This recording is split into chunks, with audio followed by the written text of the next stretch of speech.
ရှေးတုန်းကဘရင်ကြီးတစ်ပါးမှာသမီးတော်ကလေးတစ်ပါးရှိတဲ့အဲ့ဒီသမီးတော်ကလေးဟာပင်လယ်ထဲကပလဲလုံးကလေးလိုလှတဲ့အတွက်ကြောင့်ပလဲဒေဝီလို့အမည်ဝင်တဲ့ဘရင်ကြီးရဲ့မြို့ပြင်ဘက်မှာတင်ချိုင်းကုန်းရှိတဲ့တင်ချိုင်းကုန်းမှာဘလူးတစ်ကောင်ရှိတဲ့အဲ့ဒီတင်ချိုင်းဘီလူဟာမိုးချုပ်ခါနီးနေဝင်ရိုးရီအချိန်ဆိုရင်မြို့ထဲကိုဝင်လာပြီးအစာရှာတဲ့တနေ့ကျတော့ပလဲဒေဝီဟာအိမ်တော်ရဲ့အပြင်ဘက်မှာအမက်တမဲ့ကစားနေတာကိုဘလူးကြီးမြင်ပါလေရောဒီတော့ပလဲဒေဝီကအင်မတန်ချောအင်မတန်လှတော့တင်ချိုင်းဘလူးကခိုးပြေးဖို့ကြံတာပေါ့ဒါပေမဲ့ပလဲဒေဝီမှာသူ့ဖခင်ကြီးခမဲတော်ပေးထားတဲ့ပယောကလက်ဖွဲ့ကလေးလေးပင်မှာဆွဲထားလေတော့ဘလူးဟာအနားကိုမကတ်နိုင်ဘူးတဲ့ဒါနဲ့လေဘလူးကစိတ်မလျှော့ဘူးမိုးချုပ်ခါနီးနေဝင်ရိုးရီဆိုရင်ဘလူးဟာလူမင်းသားရောင်ဆောင်ပြီးအိမ်တော်နားမှာရေဝဲတွေဝဲနဲ့လှည့်တဲ့တစ်ခါတလေညင်းစီလို့တစ်ခါတလေချေချင်လာတဲ့ပလဲဒေဝီကတော့လူမင်းသားပဲမှတ်တာပေါ့လေတနေ့ကျတော့ပလဲဒေဝီကတနာစိတ်ပေါက်လာလို့မင်းသားရောင်ဆောင်လာတဲ့ဘလူးကိုအိမ်တော်ရဲ့လက်ရန်ကနေပြီးစကားပြောတဲ့ဘလူးလည်းအနာကလာရောပလဲဒေဝီလည်းချမ်းဆိုချက်တီးတွေထားပြီးတကူလုံးတုံလာတဲ့ဒီတွေမှမင်းသားအစ်မဟုတ်ပဲမကောင်းဆိုးဝါးမှန်းတီလို့မင်းသမီးကအပြိုတော်တယောက်ကိုခေါ်ပြီးမဆန်တဲ့ရဲ့ဟောဒီလူဟာလူအစ်မဟုတ်ဘူးညနေတိုင်းနေဝင်ရိုးရီရောက်တဲ့အခါကျမကိုလာပြီးဒုက္ခပေးတဲ့ဘလူးပဲအိမ်တော်သားတွေခေါ်ပြီးမောင်းထုတ်ပါလို့ခိုင်းတဲ့အဲ့ဒီတော့အိမ်တော်သားတွေလည်းတုပ်ဆွဲဓာဆွဲနဲ့ဝိုင်းလာစီးဟာလို့အော်ပြီးလိုက်တာပေါ့ဘလူးလည်းနာနာဘာဝတန်ဖိုးနဲ့ကိုရောင်ဖြောက်ပြီးအိမ်တော်ဝင်းတွေက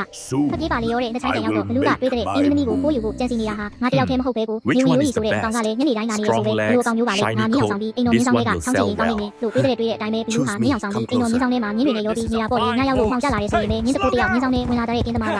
ဒီမှာမင်းကုန်းလို့လာတာပေါ့မြင်းတစ်ခုဟာမှောင်ထဲမှာဝိုးတိုးဝါတာမြင်ရတဲ့မြင်းတွေကိုလိုက်စမ်းတဲ့ဘဲမြင်းဟာချောတလေဘဲမြင်းဟာကောင်းတလေလို့လိုက်ပြီးရွေးတာပေါ့လေလူရောင်ဆောင်နေတဲ့မြင်းကိုပြီးတော့အကောင်းဆုံးပဲဆိုပြီးတစ်ခုကဇက်ခွန်တာပေါ့ဇက်ခွန်နေဆိုတာမြင်းကိုစက်ကြိုးတွေတက်တာပေါ့လေဇက်လဲခွန်ပြီးတော့တစ်ခုဟာမြင်းပေါ်ခုန်တက်ပြီးမြင်းဆောင်တွေကထွက်သွားတဲ့အဲ့ဒီကမြင်းရောင်ဆောင်နေတဲ့လူကစဉ်းစားတဲ့အေးကန္နာအခုငါကြောပေါ်မှာစီးတဲ့လူဟာနေဝင်ရိုးရီဆိုတဲ့အကောင်ဖြစ်မှာပဲအတော့အစွမ်းတတိရှိပုံရတယ်ဆိုပြီးဒုံဆိုင်ပြေးတာပဲတဲ့မြင်းပေါ်ကတစ်ခုလဲမြင်းကပြေးလုံးတော့လိမ့်ကြမှာဆိုလို့ဇက်ကြိုးကိုအတင်းဆွဲတဲ့မြင်းကလည်းဇက်ကြိုးကိုဆွဲလေပြေးလေပဲတဲ့ဒီတော့တစ်ခုကတွေးတဲ့အေးကန္နာငါစီးတဲ့မြင်းဟာမြင်းစစ်တော့မဟုတ်ဘူးလူဖြစ်မှာပဲမြင်းဆိုရင်အခုလောက်ဇက်ကိုဆွဲတာရက်မှာပေါ့ဘလူးလက်ကလွတ်အောင်ဘလို့ကြံရပါမလဲလို့တွေးပြီးကိုကြည့်တီကြီးနဲ့လိုက်သွားတဲ့ဘလူးကလည်းလူကိုကြောက်လူကလည်းဘလူးကိုကြောက်တန်လေးပြေးမိတော့ညောင်မင်းကြီးတပင်အောင်ရောက်သွားတဲ့အဲ့ဒီခါတကိုးကညောင်ကိုင်းကိုတွဲလဲခိုးလိုက်လို့မြင်းပေါ်ကလွတ်ပြီးကြံရိတ်ခဲ့တဲ့ဒီတော့မှတကိုးလည်းကြီးဆိုပြီးတက်ကြီးချလိုက်တဲ့ဘလူးလည်းအတန်ကလေးပြေးပြီးတော့မှညောင်မင်းကိုလှည့်ကြည့်ပြီးပြီးလို့တက်ကြီးချလိုက်တဲ့တက်ကြီးနှစ်ခုလည်းတောထဲမှာဟင်းသွားရောသူတို့နှစ်ဦးလည်းလိုရာကိုထွက်ခွာသွားကြပါလေရောတဲ့